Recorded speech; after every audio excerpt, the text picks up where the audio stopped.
Okay peeps, we're down here in some lower seeps than the ones I've been showing you. We're down here for a reason. Sorry, the camera just blew off. It's quite windy up on the tops today, so we'll just recover that.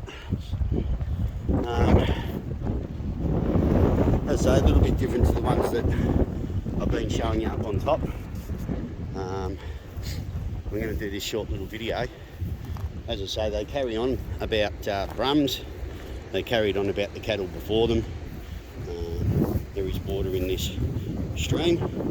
Being very careful where I'm walking. Not that it really matters too much now because this area was gutted by the black summer fires. But everywhere I put my feet at the moment, they're sinking into what is dead sphagnum moss. Why is it dead? It's got nothing to do with the Brumbys. It's got nothing to do with the cattle. Here we go. We'll come down here. All right. This is your moss. Look how spongy it is. Okay. Absolutely nothing to do with the Brumbys being in here. Its devastation's absolutely nothing to do with the cattle being in here. Now keep in mind, those Brumbys originated from horses that were bred up here by the McNamaras and Osborne Young. And of course cattle grazing, we all know, has gone on for the best part of 200 odd years. Sphagnum moss was all still here, all alive, all doing well, even though a cow might have stepped in it, even though a horse might have stepped on it.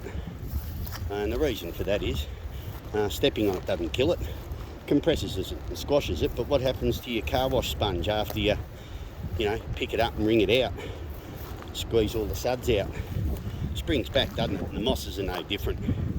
So a little bit of foot traffic in them. It wasn't hurting, it wasn't destroying it. It sprung back just like that car wash sponge does, or your kitchen sink one. But what has destroyed this, and it's absolutely decimated this, you can see some areas are trying to come back with some grasses and things, but your mosses are all that dark stuff over there and down here. And oh look, smallest bloody Brumby poo I've ever seen in my life. There's about bunnies aplenty in here. Alright, but we followed this little stream up with my feet sinking into the sphagnum sponge that was absolutely devastated by the black summer fires. Now all that dark stuff you can see out there peeps, I know it looks dark brown, sort of resembles dirt. It's not. That's the charred remains of a major sphagnum bog. Okay, charred by man's inability to manage this country under the guise of Parks Victoria. It was well managed by the cattlemen. As I've said before, they relied on this country to fatten their livestock, and they wanted it to do it again next year and the year after and the year after. Now we moved the cattle and now talk about removing the Brums, and there's nothing to graze all of this out here.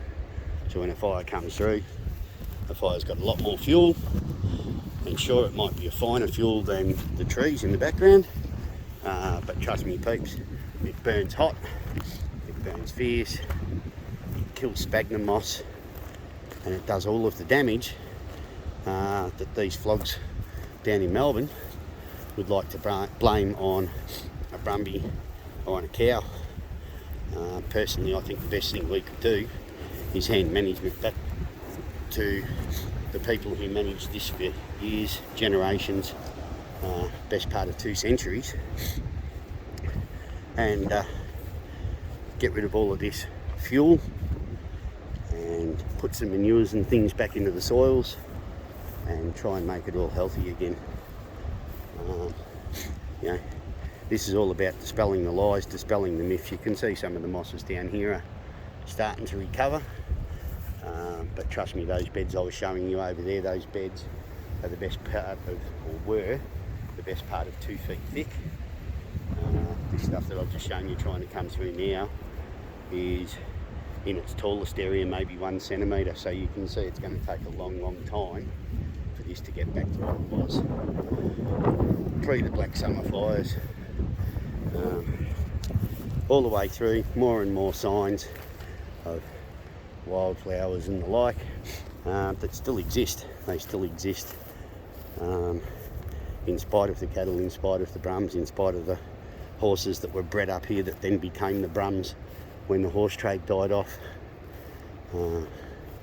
Blows my mind, people. Have a university degree, live down in Melbourne, never ever ever come up into this bush and actually see it for yourself, but profess to know better than the locals, profess to know what's better for this environment than the locals.